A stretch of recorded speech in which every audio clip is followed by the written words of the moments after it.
Bonjour à tous. Bonjour Salut, Guillaume. Ça Salut va Anthony. Très bien, toi? Ouais, super. Nous voici en direct de Écouen, voilà, en Ile-de-France. Et on est avec notre cher et célèbre ami Guillaume. Et Anthony, encore plus célèbre Anthony. Ah ouais, bon. Mais peut-être pas pour les bonnes raisons, mais... Ah non. Bon, alors les amis, aujourd'hui, avant de commencer notre temps ensemble, on a... on a quelque chose d'un petit peu différent. Assez original. Assez original, tout à fait. Il y a un groupe de jeunes à l'église de Bouffémont, voilà. Et on a quelques jeunes qui nous ont fait le plaisir de faire une petite vidéo avec un petit jeu. Et voilà, ben voilà, on va regarder. On va regarder ça. Alors, on va jouer aujourd'hui au basket-pong.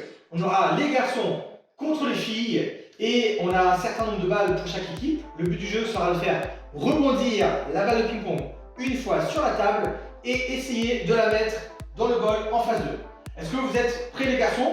Oui. Vous êtes prêts les filles? Oui. Ok, on commence dans 3, 2, 1, c'est parti. Ah, presque. Elle est rentrée et elle est ressortie. Ok.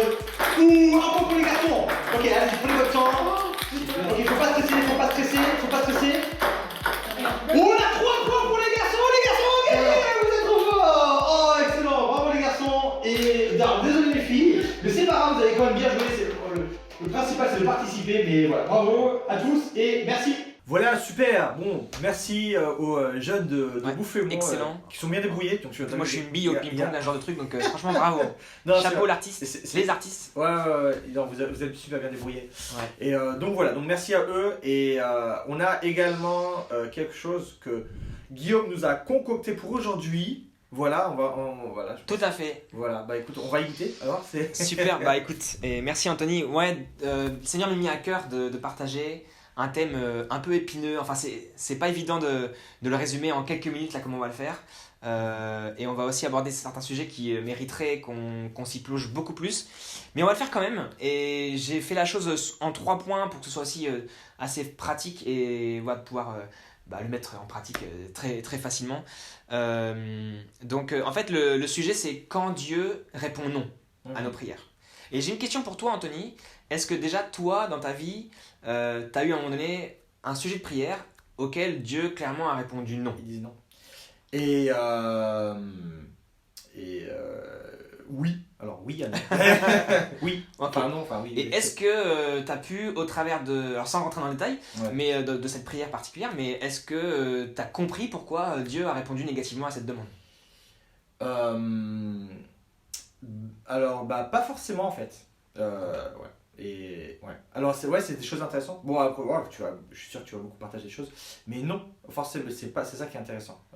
Des fois Dieu dit non, c'est pas. Ok. Dieu au travers de sa parole, on va voir des versets spécifiques, nous dit pourquoi à telle prière ou de telle manière on prie, tout ça. Pourquoi il y a un silence ou pourquoi il y a une réponse négative. On va commencer avec un verset qui se trouve en Timothée 1, chapitre 2 et verset 4. Qui dit ceci: car Dieu veut que tous les hommes soient sauvés et parviennent à la connaissance de la vérité. Et en fait, là, on parle de la volonté de Dieu. La volonté absolue de Dieu, c'est que tous les hommes soient sauvés et qu'ils parviennent à connaître la vérité. Chose très compliquée aujourd'hui, ça a toujours été compliqué. Il y a beaucoup de mensonges dans notre société, tout ça. Mais Dieu, lui, veut qu'on connaisse la stricte vérité. Et tout simplement, ça s'est mis en opposition aussi avec la réalité du péché. Peu de personnes, même nous parfois, des fois, on a du mal à comprendre vraiment la réalité du péché, que ce soit en nous ou dans les autres. Et souvent dans notre vie de prière, on a du mal encore à calibrer la volonté de Dieu et la réalité du péché dans ces choses-là. Un autre verset, c'est en Romains 5, verset 12, je le lis, c'est « Par un seul homme, le péché est entré dans le monde, et par le péché, la mort. Et ainsi la mort a atteint tous les hommes, parce que tous ont péché. » C'est vraiment important de comprendre la réalité du péché, et aussi du libre arbitre. Donc le libre arbitre, c'est notre capacité à prendre des décisions. Qu'elles soient bonnes, qu'elles soient mauvaises, mais voilà, à faire un choix face à une prise de décision. Et même, j'ai envie de dire, quand tu choisis de ne pas choisir, finalement, tu choisis. Tu choisis de ne pas choisir. C'est un choix de... Tout à fait. Ça, Tout à fait. Et ça, c'est mon premier point. Donc, c'est la volonté de Dieu, il faut la connaître. Et il faut comprendre la réalité du péché pour comprendre que Dieu a tout à fait la possibilité, en gardant tous ces aspects, bons, sa grâce, son amour, sa justice, mais qu'il est tout à fait en capacité de te répondre non à ta prière, pour une certaine raison. Et le deuxième point tout de suite, c'est qu'en fait, attention au découragement dans la prière, attention au découragement qui peut arriver si Dieu ferme une porte, dit non ou reste dans le silence, parce qu'en fait, c'est pas la faute de Dieu. Et souvent aussi, on accuse Dieu par immaturité, par sentiment, par émotion, parce qu'il y a une chose qui paraissait tellement bonne, tellement importante, et qui ne s'est pas réalisée. Et on comprend pas. Hein. On comprend pas. Ça peut être un être cher malade, ça peut être un ami non chrétien et qui c'est un super ami qui a énormément de points positifs et on comprend pas pourquoi cette personne ne se convertit pas, pourquoi aussi des fois des relations prennent de la distance alors que tout était possible d'imaginer de manière positive. On a prié pour cette personne et Dieu a répondu tout simplement non. Et parce que voilà, on rejette la faute sur Dieu, alors que comme dans le premier point, en fait, on n'a pas bien compris la volonté de Dieu, qui veut que tout homme soit sauvé, tout homme, et qu'il y a la réalité du péché, qui est que tous les hommes ont péché, tous les hommes ont le péché en eux. Donc ça, c'est super important. Vas-y, je t'en prie. Ouais, mais alors, bon, je sais pas si tu vas en parler après, mais très juste, il y a un verset qui dit aussi que toute chose concourt au bien de ceux qui aiment Dieu. Tout à fait. Non, c'est un verset que j'ai eu sur les yeux pendant tout ce passage. Tout à fait, un très beau verset. Et c'est exactement ça. Et je vais juste je me permets d'aller sur les prochains versets. C'est mon troisième point. Est-ce que c'est un manque de puissance finalement ta prière qu'il y a une réponse par le non ? Eh bien non. En fait, c'est peut-être même l'opposé. Peut-être que tes prières les plus puissantes sont celles où Dieu a répondu non ou a gardé un silence parce que justement c'est là où se crée le plus grand enjeu finalement. Il y a des versets super encourageants que je vais vous lire en Corinthiens 2, chapitre 12, versets 8-9. Au sujet de cette épreuve, j'ai prié par 3 fois le Seigneur de l'éloigner de moi. Mais il m'a répondu, ma grâce te suffit, c'est dans la faiblesse que ma puissance se manifeste pleinement. C'est pourquoi je me vanterai plutôt de mes faiblesses, ainsi que la puissance de Christ repose sur moi.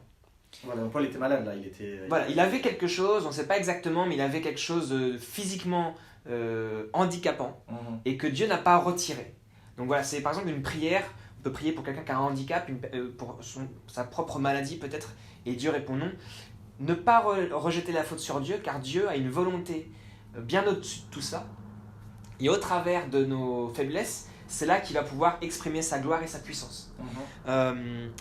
J'ai une citation de Charles Spurgeon, et on va terminer à peu près là-dessus, qui dit ceci. « Si le Seigneur veut seulement nous entendre, nous laisserons à sa sagesse supérieure le soin de décider s'il nous répondra ou non. » Super profond. Il vaut mieux que notre prière soit entendue qu'exaucée. Si le Seigneur devait faire une promesse absolue de répondre à toutes nos demandes, cela pourrait être plutôt une malédiction qu'une bénédiction. Si le Seigneur répondait oui à tout ce que l'on demandait. Car ce serait rejeter la responsabilité de nos vies sur nous-mêmes. Nous serions placés dans une position très anxieuse. Mais le Seigneur entend nos désirs et cela suffit. Nous ne lui souhaitons de les accorder que si son infinie sagesse voit que ça serait pour notre bien et pour sa gloire. Donc ça revient au verset aussi tu partageais. Ça c'est la citation de Charles Spurgeon qui était un homme de prière. Donc c'est trois choses. Connaître la volonté de Dieu, donc connaître Dieu finalement. Moi je vous encourage à se plonger dans sa parole, à méditer sa parole, à mémoriser aussi sa parole. C'est ne jamais être dans la position où on rejette la faute sur Dieu, mais comprendre que la faute ne peut être rejetée que sur notre propre péché et sur le péché des autres. Et aussi comprendre que la puissance de la prière, elle est autant dans une prière exaucée que dans une prière non exaucée. Parce que l'important, c'est d'avoir amené au Seigneur avec un cœur humble et juste, et de lui soumettre tout simplement à sa volonté nos requêtes, et d'être reconnaissant dans tout ce qu'on fait. Voilà, donc j'espère que c'est plutôt clair. Non, ouais, c'est bien. Et souvent, alors il dit non, et c'est vrai que tu dis, on comprend pas aussi pourquoi il dit non. Et bon, je pense qu'il peut y avoir plusieurs. Alors il y a 3 qui viennent à l'esprit, je sais pas s'il y en a plus, on va voir, peu importe. Mais des fois, c'est peut-être pour nous préserver de quelque chose qu'on ne sait pas. Dieu veut donc. C'est pas parce qu'ils nous aiment pas, et au contraire parce qu'il nous aime qu'il nous dit non. Peut-être qu'il a aussi quelque chose de mieux pour nous. Et ce qui est chouette, c'est que même dans le non, en fait, Dieu il va œuvrer là-dedans. Il a un plan qui nous dépasse, beaucoup de choses nous dépassent. Et ce qui est important, c'est que nous, on ait suffisamment d'humilité pour reconnaître que le plan de Dieu est toujours mieux que le nôtre. Tout à fait. Important. C'est exactement ça. C'est super. Merci Anthony. Merci Guillaume. Donc voilà.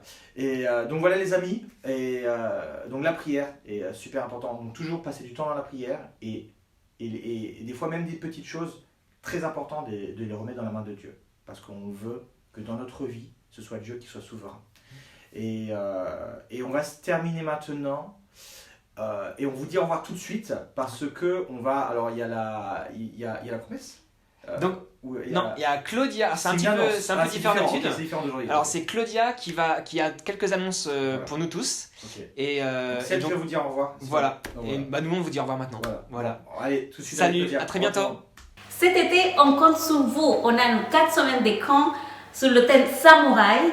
Pour l'inscription, compdv.com. Et avant ça, on a Entre filles ici à École le 28 mai de 10h à 18h. Pour plus d'informations, allez dans notre page Facebook ou notre compte Instagram. On vous attend!